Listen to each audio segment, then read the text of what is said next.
In the shadowed corridors of global power, tensions simmer and erupt, weaving a tapestry of conflict that spans continents. This evening, the spotlight falls first on the volatile Levant, where whispers of war grow into thunderous warnings. Israeli Channel 12 reports that the IDF is priming for a preemptive assault on Hezbollah, a strike that could swallow all of Lebanon in its fury.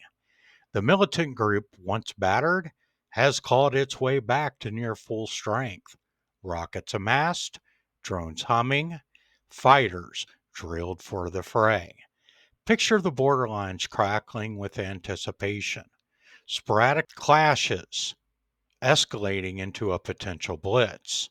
Will this bold move shatter Hezbollah's arsenal before it rains destruction on Israeli soil, or will it unleash a cataclysmic regional inferno, drawing in neighbors and superpowers alike?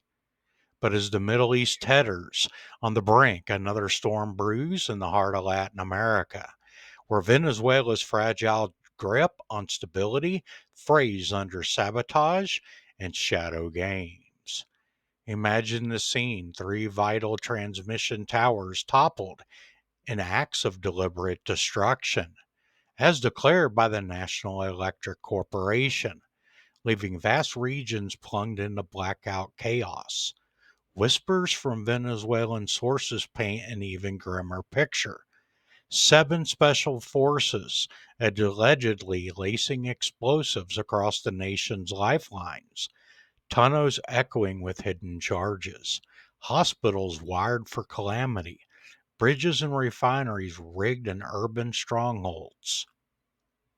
Is this the desperate defense against an impending storm, or a sinister ploy to sow discard and shift blame? Across the seas, the United States stirs, with a senior official murmuring that the table is being set for military intervention.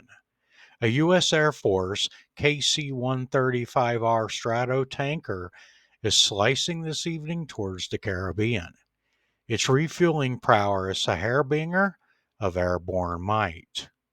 In the capital of Venezuela, President Nicolas Maduro stands defiant, yet is pleading, rallying crowds with an anti-war cry against these encroaching maneuvers. Yet U.S. Congressman Carlos Gimenez counters with suspicion, citing unverified intelligence of the Maduro's regime schemes to sabotage its own infrastructure, major bridges, tunnels, refineries, and fabricate accusations against America or the Democratic opposition. He brands it the frantic gasp of a crumbling narco dictatorship, affirming unwavering U.S. solidarity with Venezuela's beleaguered people against deceit and oppression. Then comes the intrigue from the New York Times. Maduro dangles a tantalizing offer: the lion's share of Venezuela's oil riches, to entice U.S. negotiations. President Trump waves it away at first, but an insider hints the dialogue lingers, not yet buried. In this high wire act of diplomacy and desperation, oil flows like blood through the veins of power. Could it avert catastrophe or merely delay the inevitable clash? As these threads intertwine, sabotage in the dark, warplanes on the horizon, pleas echoing through the streets. The question looms large. If U.S. forces cross the threshold, will this ignite a fresh quagmire in Latin America, or deliver a decisive blow to entrench corruption? Share your insights in the comments. What fate awaits Maduro's regime, and could oil be the unlikely savior? And if you found value and enjoyed this content, please hit like, subscribe, and share.